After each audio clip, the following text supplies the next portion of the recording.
ନମସ୍କାର, ଜୟ ଜଗନ୍ନାଥ। ସୁଦଶା ବ୍ରତର ଅନେକ ଅନେକ ଶୁଭେଚ୍ଛା ଓ ଶୁଭକାମନା।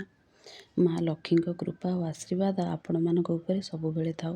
ପ୍ରଥମେ କଳସ ସ୍ଥାପନା କରି ମାଆଙ୍କୁ ଚନ୍ଦନ ସିନ୍ଦୁର ଦେଇ ଗେଣ୍ଡୁ ଫୁଲ ଓ ଟଗର ଫୁଲରେ ମାଆଙ୍କୁ ସଜେଇ ଦେଇ ଦୁବ ଫୁଲ ଦେଇଦେଲି। ତାପରେ ଧୂପ ଦୀପ ଲଗେଇ ମା ଛେନା ନଡ଼ିଆ କଦଳୀ 10 ମେଞ୍ଚା ଭୋଗ ଦେଇଦେଲି। ଯେକୌଣସି ପୂଜାରେ ପ୍ରଥମେ କଳସକୁ ପୂଜା କରାଯାଏ।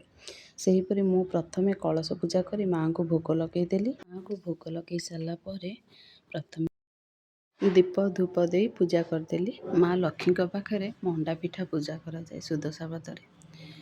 ମୁଁ ଆଜି ମଣ୍ଡା ପିଠା ପୂଜା କରିବି। ତେଣୁ ମୁଁ ମାଆଙ୍କୁ ଏଠି ମାରିଦେଇକି ମଣ୍ଡା ପିଠା ଆଜି ଯେଉଁ ମଣ୍ଡା ପିଠା କରିବି ଚାଉଳ ମଣ୍ଡା ନୁହଁ, କାହିଁକିନା ପୂର୍ବ ଭିଡ଼ିଓରେ ଚାଉଳ ମଣ୍ଡା ଦେଖେଇଥିଲି। ଆଜି ସୁଜିରେ ମଣ୍ଡା କରିଛି, ଆପଣଙ୍କୁ ନେକ୍ସଟ ଭିଡ଼ିଓରେ ଦେଖେଇବି। ମୁଁ ଝୋଟି କେମିତି ପକେଇଛି ଆପଣମାନଙ୍କୁ ଦେଖେଇ ଦେଉଛି। ଆପଣମାନଙ୍କୁ ଯଦି ଭିଡ଼ିଓ ଭଲ ଲାଗୁଛି ପ୍ଲିଜ୍ ଲାଇକ୍ କରନ୍ତୁ, କମେଣ୍ଟ କରନ୍ତୁ। ଆଉ ମୁଁ ଚଉରା ମୂଳରେ ବି ଝୋଟି ପକେଇଥିଲି, ଦେଖନ୍ତୁ।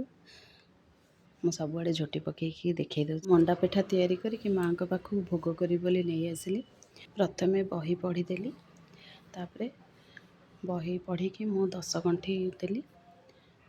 କାହିଁକିନା ବ୍ରତରେ 10 ଗଣ୍ଠି ତ ସୁଦଶା ବ୍ରତ 10 ଗଣ୍ଠି ଦିଆହେବ।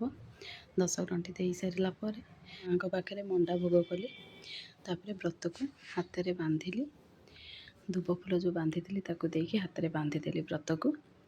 ମାଆଙ୍କ ପାଖରେ ମୁଣ୍ଡିଆ ମାରିକି ଆଜି ପୂଜା ଶେଷ କଲି। ଆଶା କରୁଛି ଭିଡ଼ିଓଟି ଆପଣମାନଙ୍କୁ ଭଲ ଲାଗିଥିବ। ଯଦି ଭଲ ଲାଗୁଛି ପ୍ଲିଜ୍ ଲାଇକ୍ କରନ୍ତୁ, କମେଣ୍ଟ କରନ୍ତୁ। ରହୁଛି, ନମସ୍କାର।